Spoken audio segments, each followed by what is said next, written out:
ਰਾਮ ਸਰੂਪ ਅਣਖੀ ਦੀ ਕਹਾਣੀ। ਚਿੱਠੀ ਦਾ ਜਵਾਬ। ਰਮੇਸ਼ ਨੂੰ ਸੁਲੋਚਨਾ ਦੀ ਚਿੱਠੀ ਲਿਖੀ ਆਉਂਦੀ ਜਿਵੇਂ ਕਿਸੇ ਮੁੰਡੇ ਦੀ ਲਿਖੀ ਹੋਵੇ। ਉਹਨੂੰ ਚਿੱਠੀ ਲਿਖ ਕੇ ਭੇਜਦਾ ਜਿਵੇਂ ਕਿਸੇ ਕੁੜੀ ਦੀ ਲਿਖੀ ਹੋਵੇ। ਰਮੇਸ਼ ਦਾ ਪਿਤਾ ਜਦੋਂ ਤਾਈਂ ਚੰਗਾ ਤੁਰਦਾ ਫਿਰਦਾ ਰਿਹਾ, ਸਰਕਾਰੀ ਠੇਕੇਦਾਰੀ ਕਰਦਾ ਸੀ ਅਤੇ ਹੁਣ ਰਮੇਸ਼ ਨੇ ਉਹੀ ਕੰਮ ਸਾਂਭਿਆ ਹੋਇਆ ਸੀ। ਉਹਨਾਂ ਦੇ ਪਿੰਡ ਤੋਂ ਕੋਹ ਭਰ ਦੂਰ ਇੱਕ ਬਹੁਤ ਵੱਡਾ ਬਰਸਾਤੀ ਨਾਲਾ ਲੰਘਦਾ ਸੀ। ਇੱਕ ਨਵੀਂ ਸੜਕ ਉਸ ਬਰਸਾਤੀ ਨਾਲੇ ਨੂੰ ਕੱਟਦੀ ਸੀ ਅਤੇ ਉਹ ਨਾਲੇ 'ਤੇ ਬਣਦੇ ਸੜਕ ਦੇ ਪੁਲ ਦਾ ਠੇਕਾ ਹੁਣ ਉਹਨੇ ਲਿਆ ਹੋਇਆ ਸੀ। ਦਿਨ ਭਰ ਬਾਹਰ ਉਹ ਕੰਮ 'ਤੇ ਰਹਿੰਦਾ। ਨਿੱਤ ਦੀ ਡਾਕ ਜਿਹੜੀ ਉਹਨੂੰ ਆਉਂਦੀ, ਘਰ ਦੇ ਉਸ ਨੂੰ ਉਹਦੀ ਮੇਜ਼ 'ਤੇ ਰੱਖ ਦਿੰਦੇ। ਆਥਣ ਨੂੰ ਜਦੋਂ ਘਰ ਪਹੁੰਚਦਾ, ਸਾਈਕਲ ਵਰਾਂਡੇ ਦੀ ਕੰਧ ਨਾਲ ਖੜ੍ਹਾ ਕਰਕੇ ਸਭ ਤੋਂ ਪਹਿਲਾਂ ਦਬਾ ਸੱਟ ਆਪਣੀ ਮੇਜ਼ 'ਤੇ ਜਾ ਝੁਕਦਾ। ਦੇਖਦਾ ਕੋਈ ਚਿੱਠੀ ਆਈ ਹੈ ਜਾਂ ਨਹੀਂ, ਜੇ ਆਈ ਹੈ ਤਾਂ ਕਿਹਦੀ। ਸਭ ਤੋਂ ਵੱਧ ਉਡੀਕ ਉਹਨੂੰ ਉਹਦੀ ਚਿੱਠੀ ਦੀ ਹੁੰਦੀ ਸੀ, ਜਿਹਦੀ ਚਿੱਠੀ ਵਿੱਚ ਬਿਹਾਰੀਆਂ ਨੂੰ ਕੱਟ ਪਿੱਛੋਂ ਕੰਨੇ ਬਣਾਏ ਹੁੰਦੇ। ਭਾਵੇਂ ਉਹਦੀ ਚਿੱਠੀ 15ਵੇਂ-20ਵੇਂ ਦਿਨ ਆਉਂਦੀ ਸੀ, ਪਰ ਉਹਨੂੰ ਪਤਾ ਨਹੀਂ ਕਿਉਂ ਨਿੱਤ ਉਡੀਕ ਰਹਿੰਦੀ ਕਿ ਸੁਲੋਚਨਾ ਦੀ ਚਿੱਠੀ ਅੱਜ ਆਉਣੀ ਹੈ। 15 ਦਿਨ ਲੰਘ ਗਏ ਸਨ, ਪਰ ਹੁਣ ਉਹਦੀ ਚਿੱਠੀ ਨਹੀਂ ਸੀ ਆਈ। ਉਹ ਨਿੱਤ ਆਥਣ ਨੂੰ ਮੇਜ਼ 'ਤੇ ਆ ਕੇ ਝੁਕਦਾ। 20 ਦਿਨ ਲੰਘ ਗਏ, ਪਰ ਉਹਦੀ ਚਿੱਠੀ ਨਾ ਆਈ। ਫਿਰ ਹੋਰ ਦਿਨ ਲੰਘਦੇ ਗਏ, ਹੋਰ ਦਿਨ ਤੇ ਮਹੀਨਾ ਪੂਰਾ ਹੋ ਗਿਆ ਸੀ, ਪਰ ਉਹਦੀ ਚਿੱਠੀ ਨਾ ਆਈ। ਰਿਸ਼ਤੇਦਾਰਾਂ ਦੀਆਂ ਕੋਠੀਆਂ ਹੁੰਦੀਆਂ, ਦੋਸਤਾਂ ਦੀਆਂ ਚਿੱਠੀਆਂ ਹੁੰਦੀਆਂ, ਕੋਈ ਸਰਕਾਰੀ ਚਿੱਠੀਆਂ ਹੁੰਦੀ। ਰਮੇਸ਼ ਨੂੰ ਮਹਿਸੂਸ ਹੋ ਰਿਹਾ ਸੀ ਕਿ ਹੁਣ ਉਹਦੀ ਚਿੱਠੀ ਨਹੀਂ ਆਏਗੀ। ਹੋ ਸਕਦਾ ਮੇਰੀ ਚਿੱਠੀ ਫੜੀ ਗਈ ਹੋਵੇ ਤੇ ਸਾਰਾ ਭੇਤ ਖੁੱਲ੍ਹ ਗਿਆ ਹੋਵੇ। ਹੋ ਸਕਦਾ ਮੇਰੀ ਚਿੱਠੀ ਲਿਖ ਕੇ ਪਾ ਤਾਂ ਦਿੱਤੀ ਹੋਵੇ ਤੇ ਮੇਰੇ ਤੀਕ ਪਹੁੰਚੀ ਨਾ ਹੋਵੇ ਤੇ ਕਿਸੇ ਦੇ ਹੱਥ ਲੱਗ ਗਈ ਹੋਵੇ।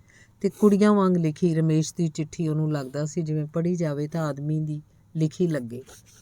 ਸੁਲੋਚਨਾ ਬਥੇਰਾ ਜ਼ੋਰ ਲਾ ਕੇ ਲਿਖਦੀ ਸੀ ਕਿ ਚਿੱਠੀ ਮੁੰਡੇ ਦੀ ਲਿਖੀ ਲੱਗੇ, ਪਰ ਉਹ ਜਜ਼ਬਾਤਾਂ 'ਚ ਇੰਨੀ ਧਸ ਗਈ ਹੁੰਦੀ, ਸਾਫ਼ ਜ਼ਾਹਰ ਹੁੰਦਾ ਕਿ ਚਿੱਠੀ ਕਿਸੇ ਇਸ਼ਕ ਫੱਟੀ ਕੁੜੀ ਦੀ ਲਿਖੀ ਹੋਈ ਹੈ। ਇੰਨਾ ਚਿਰ ਹੋ ਗਿਆ ਉਹਦੀ ਚਿੱਠੀ ਨਹੀਂ ਸੀ ਆਈ। ਆਥਣ ਨੂੰ ਉਹ ਘਰ ਆਉਂਦਾ, ਨਿਰਾਸ਼ ਹੋ ਕੇ ਪੈ ਜਾਂਦਾ, ਹੌਕਾ ਲੈਂਦਾ, ਉਹਦੇ ਨਿੱਘੇ ਮਿੱਠੇ ਖਿਆਲਾਂ ਨੂੰ ਚਿੱਤ 'ਚ ਲੈ ਕੇ ਸੌਂ ਜਾਂਦਾ। 2 ਵਾਰੀ ਤਾਂ ਪਹਿਲਾਂ ਉਹਨੂੰ ਮਿਲੀ ਸੀ। ਇੱਕ ਵਾਰੀ ਉਹਦੇ ਪਿੰਡ ਉਹਦੀ ਇੱਕ ਸਹੇਲੀ ਦੇ ਘਰ, ਜਿੱਥੇ ਰਮੇਸ਼ ਨੇ ਉਹਦੇ ਹੱਥ ਨੂੰ ਘੁੱਟ ਕੇ ਦੇਖਿਆ ਸੀ। ਉਦਣ ਸੁਲੋਚਨਾ ਦਾ ਹੱਥ ਉਹਨੂੰ ਇਉਂ ਲੱਗਾ ਸੀ ਜਿਵੇਂ ਰੇਸ਼ਮ ਵਰਗੇ ਪਿੰਡੇ ਵਾਲੀ ਘੁੱਗੀ ਉਹਦੇ ਹੱਥਾਂ 'ਚ ਆ ਗਈ ਹੋਵੇ। ਉਦੋਂ ਉਹਨੂੰ ਇਉਂ ਮਹਿਸੂਸ ਹੋਇਆ ਸੀ ਜਿਵੇਂ ਸੁਲੋਚਨਾ ਦੇ ਸਾਰੇ ਸਰੀਰ ਦਾ ਸੇਕ ਉਹਦੇ ਇੱਕ ਹੱਥ 'ਚ ਸਿਮਟ ਗਿਆ ਹੋਵੇ। ਉਸ ਹੱਥ ਨੂੰ ਰਮੇਸ਼ ਨੇ ਘੁੱਟਿਆ, ਉਹਦੇ ਸਾਰੇ ਅੰਗਾਂ 'ਚ ਬਿਜਲੀ ਥਰਕ ਪਈ ਸੀ। ਦੂਜੀ ਵਾਰ 3 ਕੁ ਮਹੀਨਿਆਂ ਬਾਅਦ ਅਚਾਨਕ ਰਮੇਸ਼ ਨੂੰ ਉਹਦੇ ਇੱਕ ਦੋਸਤ ਦੇ ਪਿੰਡ ਮਿਲ ਪਈ। ਉੱਥੇ ਰਮੇਸ਼ ਨੇ ਉਸ ਨਾਲ ਰੱਜ ਕੇ 2-3 ਘੰਟੇ ਗੱਲਾਂ ਕੀਤੀਆਂ। ਉਹਦੇ ਕੋਸੇ ਸਾਹਾਂ ਦੀ ਮਹਿਕ ਪੀਤੀ ਸੀ। ਉਹਦੇ ਪਿੱਛੋਂ ਸੁਲੋਚਨਾ ਨੇ ਚਿੱਠੀਆਂ ਪਾਉਣੀਆਂ ਸ਼ੁਰੂ ਕਰ ਦਿੱਤੀਆਂ ਸਨ, ਜਿਵੇਂ ਕਿਸੇ ਮੁੰਡੇ ਦੀਆਂ ਲਿਖੀਆਂ ਹੋਣ, ਪਰ ਉਹ ਮੁੰਡੇ ਦੀਆਂ ਲਿਖੀਆਂ ਨਹੀਂ ਸਨ ਲੱਗਦੀਆਂ। ਰਮੇਸ਼ ਉਹਨੂੰ ਚਿੱਠੀਆਂ ਲਿਖਦਾ ਸੀ ਜਿਵੇਂ ਕਿਸੇ ਕੁੜੀ ਦੀਆਂ ਲਿਖੀਆਂ ਹੋਣ, ਪਰ ਉਹ ਕੁੜੀਆਂ ਵਰਗੀਆਂ ਬਹੁਤ ਘੱਟ ਹੁੰਦੀਆਂ ਸੀ। ਵਹਿਣਾਂ 'ਚ ਵਹਿ ਕੇ ਅੰਦਰਲੇ ਦੇ ਟਸਕ ਕਿਵੇਂ ਰੋਕੀ ਜਾ ਸਕਦੀ ਹੈ। ਬਹੁਤ ਚਿੱਠੀਆਂ ਰਮੇਸ਼ ਨੇ ਲਿਖੀਆਂ, ਬਹੁਤ ਚਿੱਠੀਆਂ ਸੁਲੋਚਨਾ ਨੇ ਲਿਖੀਆਂ, ਪਰ ਹੁਣ 1 ਮਹੀਨੇ ਤੋਂ ਉੱਤੇ ਹੀ ਹੋ ਗਿਆ ਸੀ, ਸੁਲੋਚਨਾ ਦੀ ਚਿੱਠੀ ਨਹੀਂ ਸੀ ਆਈ। ਰਮੇਸ਼ ਨੇ ਆਪ ਵੀ ਕੋਈ ਚਿੱਠੀ ਨਹੀਂ ਸੀ ਲਿਖੀ।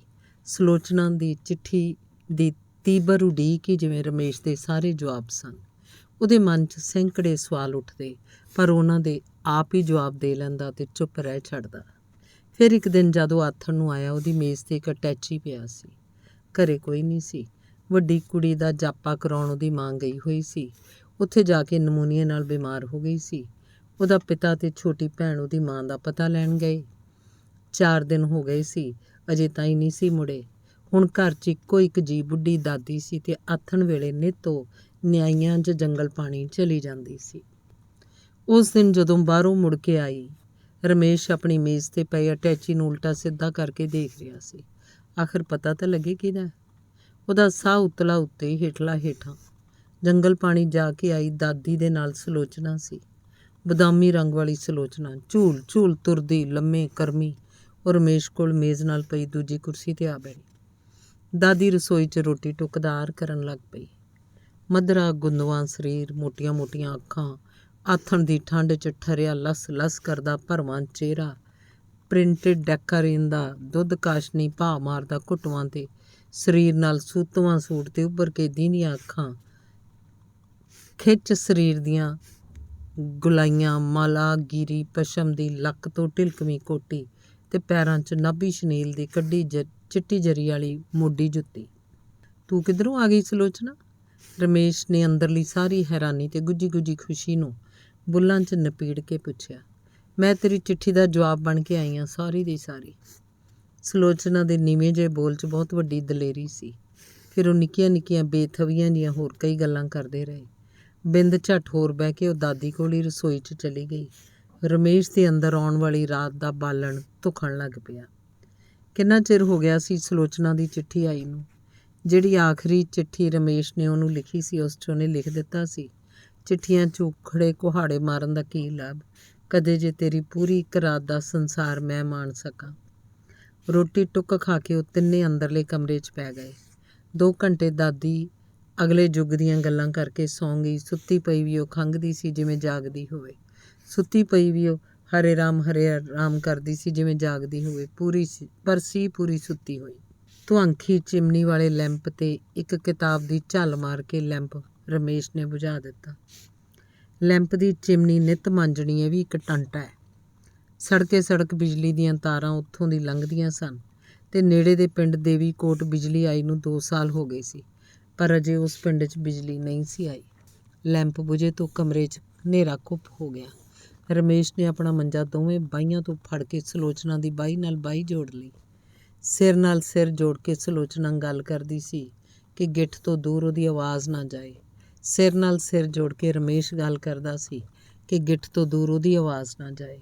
ਰਮੇਸ਼ ਦੇ ਕੰਨ ਨਾਲ ਸੁਲੋਚਨਾ ਦਾ ਮੂੰਹ ਜੁੜਿਆ ਹੁੰਦਾ ਤੇ ਫਿਰ ਸੁਲੋਚਨਾ ਦੇ ਕੰਨ ਨਾਲ ਰਮੇਸ਼ ਦਾ ਮੂੰਹ ਜੁੜ ਜਾਂਦਾ। ਬੁੱਢੀ ਖੰਘਦੀ ਤਾਂ ਉਹਨਾਂ ਦੇ ਬੁੱਲ੍ਹ ਮੀਚੇ ਜਾਂਦੇ। ਬੁੱਢੀ ਹਰੇ ਰਾਮ ਕਹਿੰਦੀ ਤਾਂ ਉਹਨਾਂ ਦੇ ਸਾਹ ਰੋਕੇ ਜਾਂਦੇ। ਮੁਹੱਬਤ ਦੀ ਦੁਨੀਆ 'ਚ ਬੁੱਢੀ ਦਾਦੀ ਸਮਾਜ ਦਾ ਇੱਕ ਪੂਰਾ ਰੂਪ ਟੁੱਟੀ ਜਿਹੀ ਮੰਜੀ 'ਚ ਸੁੰਗੜਿਆ ਪਿਆ ਸੀ, ਜਿਸ ਤੋਂ ਸ਼ੇਰ ਵਰਗਾ ਡਰ ਮਾਰਦਾ ਸੀ। ਸੁਲੋਚਨਾ ਦੇ ਮੱਥੇ ਨੂੰ ਹੱਥ ਲਾ ਕੇ ਰਮੇਸ਼ ਨੇ ਦੇਖਿਆ, ਫਾਲੇ ਵਾਂਗ ਤਪਦਾ ਪਿਆ ਸੀ। "ਤੁਹਾਡੇ ਪਿੰਡ ਰਜਾਈ 'ਚ ਰੂੰ ਕਿੰਨੀ ਪਾਉਂਦੇ ਆ?" ਸੁਲੋਚਨਾ ਨੇ ਰਮੇਸ਼ ਦੇ ਕੰਨ 'ਚ ਫਜ਼ੂਲ ਜਿਹਾ ਸਵਾਲ ਪੁੱਛਿਆ। 3 ਕਿਲੋ, ਰਮੇਸ਼ ਨੇ ਦੱਸਿਆ। "ਤੇ ਤੁਹਾਡੀ ਇਸ ਰਜਾਈ 'ਚ ਤਾਂ ਪਾਈਆ ਰੂੰ ਮਸਾਂ ਹੋਣੀ ਹੈ।" ਸੁਲੋਚਨਾ ਨੂੰ ਜਿਵੇਂ ਜ਼ਮਾਨੇ ਭਰ ਦੀ ਠਾਰੀ ਚੜ੍ਹੀ ਹੋਈ ਸੀ। ਰਮੇਸ਼ ਨੂੰ ਵੀ ਸ਼ਾਇਦ ਲੱਗਦਾ ਸੀ ਕਿ ਉਹ 'ਤੇ ਰਜਾਈ ਦੀ ਥਾਂ ਕੋਈ ਪਤਲੀ ਪਤੰਗ ਖੇਸੀ ਲਈ ਹੋਈ ਹੈ। 5 ਵਜੇ ਉਹਨਾਂ ਨੂੰ ਮਹਿਸੂਸ ਹੋਇਆ ਜਿਵੇਂ ਰਾਤ ਮੁੜ ਕੇ ਫੇਰ ਸ਼ੁਰੂ ਹੋਣ ਵਾਲੀ ਹੈ।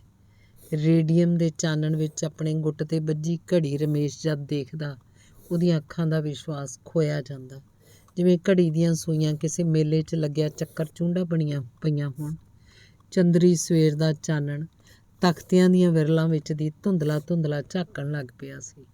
ਸੂਰਜ ਚੜ੍ਹੇ ਰਮੇਸ਼ ਨੇ ਆਪਣੀਆਂ ਅੱਖਾਂ ਟੋਹ ਕੇ ਦੇਖਿਆ, ਜਿਵੇਂ ਪੈਣ ਲੱਗਿਆਂ ਰਾਤ ਨੂੰ ਉਹਨਾਂ ਵਿੱਚ ਰੋੜ ਪਾ ਕੇ ਸੁੱਤਾ ਹੋਵੇ। ਸੁਲੋਚਨਾ ਦੀਆਂ ਅੱਖਾਂ ਜਿਵੇਂ ਹੋਰ ਨਸ਼ੀਲੀਆਂ ਹੋ ਗਈਆਂ ਹੋਣ। ਉਹਦਾ ਬਦਾਮੀ ਰੰਗ ਜਿਵੇਂ ਬੱਗਾ ਹੋ ਗਿਆ ਸੀ। ਨਾਸ਼ਤਾ ਖਵਾ ਕੇ ਰਮੇਸ਼ ਉਹਨੂੰ ਜਦੋਂ ਬੱਸ ਅੱਡੇ 'ਤੇ ਛੱਡਣ ਗਿਆ, ਬੱਸ ਚੜ੍ਹਨ ਲੱਗੀ ਨੂੰ ਖੜ੍ਹਾ ਕੇ ਉਹਨੇ ਮਿੱਠੀ ਚਿਹੇੜ ਕੀਤੀ। "ਤੇਰੀ ਗੁੱਤ ਦਾ ਰੀਬਨ ਖੁੱਲ੍ਹ ਗਿਆ ਸੁਲੋਚਨਾ।" "ਮੇਰੀ ਗੁੱਤ ਦਾ ਰਿਬਨ ਖੁੱਲ੍ਹਿਆ ਤਾਂ ਮੈਨੂੰ ਦੀਂਦਾ, ਪਰ ਮੇਰਾ ਸਭ ਕੁਝ ਤੇਰੇ ਮੋਹ ਦੀ ਕੁੰਡੀ ਨਾਲ ਜਿਹੜਾ ਚਿਪਕ ਗਿਆ, ਉਹਦਾ ਕੋਈ ਕੀ ਕਰੇ?"